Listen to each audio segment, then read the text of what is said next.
ಜೈಲಿನಿಂದ ಜನರಿಗೆ ಕಿರಿಕಿರಿ ಆಗ್ತಾ ಇದೆ. ಜಾಮರ್ ಹಾಕಿದ್ದಾರೆ. ಸೊ ಅಲ್ಲಿರುವಂತಹ ಅಕ್ಕಪಕ್ಕದವರಿಗೆ ಇದರಿಂದ ಸಮಸ್ಯೆ ಉಂಟಾಗ್ತಾ ಇದೆ. 8 ಗ್ರಾಮಗಳ ಜನರಿಗೆ ಬಂಧೀಖಾನೆ ಇಲಾಖೆ ನರಕವನ್ನ ತೋರಿಸ್ತಾ ಇದೆ. ಈ ಇಲಾಖೆಯಿಂದ ಜನ ನರಕವನ್ನ ಅನುಭವಿಸ್ತಾ ಇದ್ದಾರೆ. ಹಿಂಡಲಗ ಜೈಲಲ್ಲಿ ಕೈದಿಗಳು ಬೇಕಾಬಿಟ್ಟಿಯಾಗಿ ಮೊಬೈಲ್ ಅನ್ನ ಯೂಸ್ ಮಾಡ್ತಿದ್ದಾರೆ ಅನ್ನುವಂತಹ ಆರೋಪ ಹಿಂದಿನಿಂದಲೂ ಕೂಡ ಇತ್ತು. ಇನ್ನು ಬೇಕಾಬಿಟ್ಟಿಯಾಗಿ ಮೊಬೈಲ್ ಬಳಕೆ ಮಾಡ್ತಾ ಇದ್ದಾರೆ ಅನ್ನುವ ಕಾರಣಕ್ಕಾಗಿ ಅಧಿಕಾರಿಗಳು ಜೈಲು ಸುತ್ತ 5G ಜಾಮರ್ ಅನ್ನ ಅಳವಡಿಕೆ ಮಾಡಿದ್ದಾರೆ. ಕೈದಿಗಳಿಗೆ ಕಡಿವಾಣ ಹಾಕೋದಿಕ್ಕೆ ಹೋಗಿ ಜನರಿಗೆ ಶಿಕ್ಷೆ ಆಗ್ತಾ ಇದೆ. ಇದು ಜನರಷ್ಟೇ ಅಲ್ಲ, ಪಂಚಾಯಿತಿ ಸಿಬ್ಬಂದಿಗೂ ಕೂಡ ಅಲ್ಲಿ ಕೆಲಸ ಮಾಡೋದಕ್ಕೆ ಆಗ್ತಾ ಇಲ್ಲ. ಬ್ಯಾಂಕ್ ಸಿಬ್ಬಂದಿ ಕೂಡ ನಿತ್ಯದ ಕೆಲಸಕ್ಕೂ ಪರದಾಟವನ್ನ ಮಾಡ್ತಿದ್ದಾರೆ. ಹಿಂಡಗ ಜೈಲಿನ ಸುತ್ತ ನಿತ್ಯವೂ ನೆಟ್ವರ್ಕ್ ಸಿಗದೆ ಕಿರಿಕಿರಿಯನ್ನ ಅನುಭವಿಸ್ತಾ ಇದ್ದಾರೆ. 8 ಗ್ರಾಮಗಳ ಜನ, ಪಂಚಾಯಿತಿಯ ಸಿಬ್ಬಂದಿ ಜೊತೆಗೆ ಬ್ಯಾಂಕ್ ಸಿಬ್ಬಂದಿ, ಒಂದು ಕೆಲಸ ಆಗಲ್ಲ, ನೆಟ್ವರ್ಕ್ ಸಿಗ್ತಾ ಇಲ್ಲ ಅನ್ನುವಂತಹ ಆರೋಪ. ಇಲ್ಲಿ ಏನಕ್ಕೆ ಜಾಮರ್ ಅಳವಡಿಸಿದ್ದಾರೆ ಅಂತ ಹೇಳಿದ್ರೆ, ಇಲ್ಲಿ ಕೈದಿಗಳು ಬೇಕಾಬಿಟ್ಟಿಯಾಗಿ ಬಳಕೆಯನ್ನ ಮಾಡ್ತಿದ್ದಾರೆ ಮೊಬೈಲ್ ಅನ್ನ ಅನ್ನುವ ಕಾರಣಕ್ಕಾಗಿ ಅವರಿಗೆ ನೆಟ್ವರ್ಕ್ ಸಿಗಬಾರ್ದು ಅಂತ ಹೇಳಿ.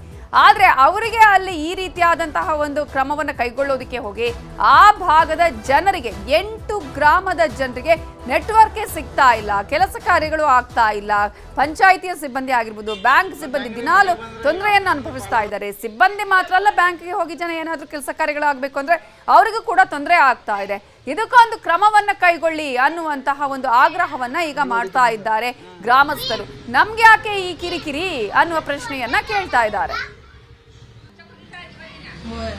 ಇವತ್ತು ಸುಪ್ರೀಂಟೆಂಡೆಂಟ್ಗೆ ಒಂದು ನಿವೇದನೆ ಕೊಟ್ಟಿದ ಮೇಲೆ ಅವರು ವರಿಷ್ಠ ಅಧಿಕಾರಿಗೆ ನಾವು ಫೋನ್ ಮಾಡಿ ಇದು ಏನು ನಿವೇದನೆ ಕೊಟ್ಟಿರಲ್ಲ ಅದ್ರ ಬಗ್ಗೆ ನಾವು ವಿಚಾರ ಮಾಡೋನು, ಮತ್ತು ಮಂದಿ ನಮ್ಮದು ಇದ್ದಾರೆ, ನಾವು ನಿಮ್ಮದು ಇದೀನಿ ಅಂದ್ಕೆಸ ಅವರು ಒಂದು ಅರ್ಜೆಂಟ್ ಒಂದು 4-5 ದಿವಸ ಒಳಗೆ ಏನೈತಿ ಅದು ಪ್ರಾಬ್ಲಮ್ ದೂರ ಮಾಡಿ ನಿಮ್ಮದು ಎಲ್ಲ ತೊಂದರೆ ದೂರ ಮಾಡೋದು ವ್ಯವಸ್ಥೆ ಮಾಡ್ತೇನೆ ಅಂತ ಕೆಲಸ ಅವರು ಹೇಳ್ಯಾರ.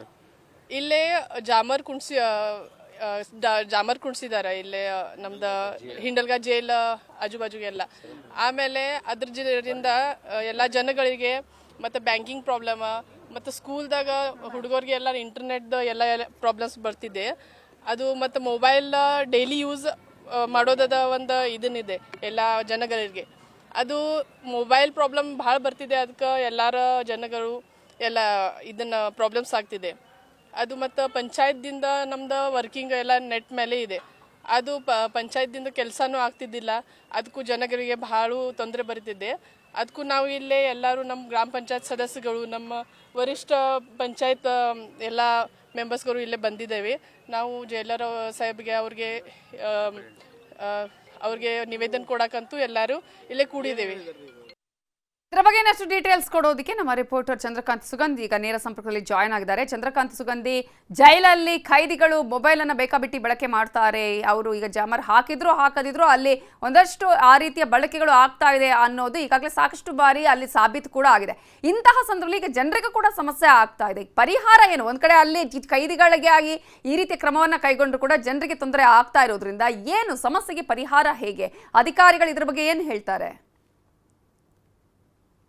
ನವಿತಾ ಜೈನ್, ಬೆಳಗಾವಿ ಹಿಂಡಲ್ಗ ಅಧಿಕಾರಿಗಳು ಈಗ ಇಕ್ಕಟ್ಟಿನಲ್ಲಿ ಸಿಲುಕಿದ್ದಾರೆ. ಯಾಕಂದ್ರೆ ಜಾಮರ್ ತೆಗೆದ್ರೆ ಕೈದಿಗಳ ಉಪಟಳ ತಡೆಯೋಕ್ಕಾಗಲ್ಲ, ಜಾಮರ್ ಹಾಕಿದ್ರೆ ಗ್ರಾಮಸ್ಥರು ಈ ರೀತಿ ಆರೋಪವನ್ನು ಮಾಡ್ತಾರೆ. ಇದು ಬೆಳಗಾವಿ ಹಿಂಡಲ್ಗ ಜೈಲಿನ ಪರಿಸ್ಥಿತಿ ಸದ್ಯ ಆಗಿರ್ತಕ್ಕಂಥದ್ದು. ಈ ಹಿಂದೆ ಇಡೀ ರಾಜ್ಯಾದ್ಯಂತ 2G ಜಾಮರ್ಗಳಿತ್ತು. ಇದರಿಂದ ಕೈದಿಗಳ ಆಟೋಟೋಪ ಜೈಲುಗಳಲ್ಲಿ ಸಾಕಷ್ಟು ಹೆಚ್ಚಾಗಿತ್ತು. ಬೆಳಗಾವಿಯಿಂದ ಕೇಂದ್ರ ಸಚಿವ ನಿತಿನ್ ಗಡ್ಕರಿಗೆ ಜೀವ ಬೆದರಿಕೆಯನ್ನು ಹಾಕಲಾಗಿತ್ತು ಮತ್ತು ಅನೇಕ ದುಷ್ಕೃತ್ಯಗಳು ನಡೆದಿರ್ತಕ್ಕಂಥದ್ದು ಮತ್ತು ಜೈಲಿನಲ್ಲಿ ಕುಳಿತುಕೊಂಡು ರೀಲ್ಸ್ ಅನ್ನ ಮಾಡತಕ್ಕಂತಹ ಸುದ್ದಿಯನ್ನು ನಾವು ಪ್ರಕಟ ಮಾಡಿದ್ವಿ. ಬಳಿಕ ರಾಜ್ಯ ಸರ್ಕಾರ ಎಚ್ಚೆತ್ತುಕೊಂಡು ರಾಜ್ಯಗಳ ಜೈಲಿನಲ್ಲಿ ಇರ್ತಕ್ಕಂತಹ ಏನು ಜಾಮರ್ಗಳನ್ನ ಮೇಲ್ದರ್ಜೆಗೆ ಏರಿಸಿದೆ. ಅದು 2G ಇಂದ 5Gಗೆ ಈಗ ಕನ್ವರ್ಟ್ ಆಗಿರ್ತಕ್ಕಂಥದ್ದು. ಇದರಿಂದ ಗ್ರಾಮಸ್ಥರು ಈಗ ಇಕ್ಕಟ್ಟಿಗೆ ಸಿಲುಕಿದ್ದಾರೆ. ಯಾಕಂದ್ರೆ ಹಿಂಡಲ್ಗ ಗ್ರಾಮ ಏನು ಈ ಜೈಲಿಗೆ ಹೊಂದಿಕೊಂಡಿರ್ತಕ್ಕಂಥದ್ದು, ಅದರ ಜಾಮರ್ ವ್ಯಾಪ್ತಿ ಏನಿದೆ ಅದು ಸುಮಾರು 2-3 ಕಿಲೋಮೀಟರ್ ಹೊರಗಡೆ ಬರ್ತಕ್ಕಂಥದ್ದು. ಹೀಗಾಗಿ ಹಿಂಡಲ್ಗ ಗ್ರಾಮದ ಸುತ್ತಮುತ್ತ ಇರ್ತಕ್ಕಂಥ ನಿವಾಸಿಗಳಿಗೆ ಸಾಕಷ್ಟು ಸಮಸ್ಯೆ ಆಗ್ತಿದೆ. ಅಲ್ಲಿ ಬ್ಯಾಂಕ್ ಮತ್ತು ಪಂಚಾಯಿತಿ ಸೇರಿದಂತೆ ಶಾಲೆಗಳು, ಕಾಲೇಜುಗಳಲ್ಲಿ ಎಲ್ಲೂ ಕೂಡ ಇಂಟರ್ನೆಟ್ ಬರ್ತಾ ಇಲ್ಲ. ಜೊತೆಗೆ ನೆಟ್ವರ್ಕ್ ಪಡೆಯೋದು ಬಿಡೋದಕ್ಕೂ ಕೂಡ ಪರದಾಟವಂತಹ ಸ್ಥಿತಿ ನಿರ್ಮಾಣವಾಗಿರ್ತಕ್ಕಂಥದ್ದು. ಜಾಮಾರ್ನ ವ್ಯಾಪ್ತಿ ಏನಿದೆ ಅದನ್ನ ಕಡಿಮೆ ಮಾಡಬೇಕು ಅಂತಕ್ಕಂಥದ್ದು ಹಿಂಡಲಗ ಗ್ರಾಮಸ್ಥರ ಸದ್ಯ ಆಗ್ರಹವಾಗಿರ್ತಕ್ಕಂಥದ್ದು. ಈ ಹಿಂಡಲಗ ಗ್ರಾಮದಲ್ಲಿ ಜೈಲು ಮೊದಲು ಗ್ರಾಮದ ಹೊರವಲಯದಲ್ಲಿತ್ತು, ಆದರೆ ಈಗ ಸದ್ಯ ಎಲ್ಲ ಕಡೆಗಳಲ್ಲೂ ಕೂಡ ಹೊಸ ಲೇಔಟ್ಗಳಾಗಿವೆ, ಏನು ಗ್ರಾಮ ಬೆಳೆದಿರ್ತಕ್ಕಂಥದ್ದು. ಹೀಗಾಗಿ ಬೆಳಗಾವಿಯ ಹಿಂಡಲಗ ಸೇರಿದಂತೆ ಗಣೇಶ್ಪುರ ಮತ್ತು ಅನೇಕ ಗ್ರಾಮಗಳಲ್ಲಿ ಕೂಡ ಈ ಒಂದು ಜಾಮಾರ್ನಿಂದ ಸದ್ಯ ಸಮಸ್ಯೆ ಆಗಿರ್ತಕ್ಕಂಥದ್ದು. ಹಿಂಡಲಗ ಅಧಿಕಾರಿಗಳಿಗೆ ಸದ್ಯ ಮನವಿಯನ್ನು ಕೊಟ್ಟು ಜಾಮಾರ್ ವ್ಯಾಪ್ತಿಯನ್ನ ಅದರ ಫ್ರೀಕ್ವೆನ್ಸಿಯನ್ನ ಕಡಿಮೆ ಮಾಡೋಕ್ಕೆ ಈಗ ಮನವಿಯನ್ನ ಮಾಡಲಾಗಿದೆ. ಪ್ರಮುಖವಾಗಿ ಒಂದು ವೇಳೆ ಜಾಮಾರ್ನ ತೆಗೆದ್ರೆ ಕೈದಿಗಳ ಆಟೋಟೋಪಕ್ಕೆ ಕಡಿವಾಣ ಹಾಕೋದು ಇಲ್ಲದಂತಾಗುತ್ತೆ. ಯಾಕಂದ್ರೆ ಬೆಳಗಾವಿ ಹಿಂಡಲಗ ಜೈಲಿನಲ್ಲಿ ಸುಮಾರು 900 ಕೈದಿಗಳಿದ್ದಾರೆ. ಅದರಲ್ಲೂ ಪ್ರಮುಖವಾಗಿ ಏನು ಜೀವಾವಧಿ ಮತ್ತು ಮರಣದಂಡನೆಗೆ ಶಿಕ್ಷೆಗೆ ಒಳಗಾದಂಥ 25ಕ್ಕೂ ಹೆಚ್ಚು ಕೈದಿಗಳಿರ್ತಕ್ಕಂಥದ್ದು. ಈ ಹಿಂದೆ ಅನೇಕ ದುಷ್ಕೃತ್ಯಗಳಲ್ಲಿ ಇಲ್ಲಿನ ಏನು ಕೈದಿಗಳು ಪಾಲ್ಗೊಂಡಿದ್ರು. ಕೇಂದ್ರ ಸಚಿವ ನಿತಿನ್ ಗಡ್ಕರಿ ಸೇರಿದಂತೆ ಅನೇಕ ಮುಖಂಡರಿಗೆ ಇಲ್ಲಿಂದ ಜೀವ ಬೆದರಿಕೆಯನ್ನು ಜೈಲಿನಲ್ಲಿ ಕುಳಿತುಕೊಂಡು ಹಾಕಲಾಗಿತ್ತು. ಈ ಸಂದರ್ಭದಲ್ಲಿ ರಾಜ್ಯ ಸರ್ಕಾರ ಎಚ್ಚೆತ್ತುಕೊಂಡು ಈಗ ಜಾಮರನ್ನು ಹಾಕಿದೆ. ಆದ್ರೆ ಆ ಜಾಮರ್ನಿಂದ ಈಗ ಗ್ರಾಮಸ್ಥರಿಗೆ ಸದ್ಯ ಸಮಸ್ಯೆ ಆಗ್ತಿದೆ. Navitha Jain. Okay, thank you Chandrakant Sugandhi ಡೀಟೇಲ್ಸ್ಗೆ.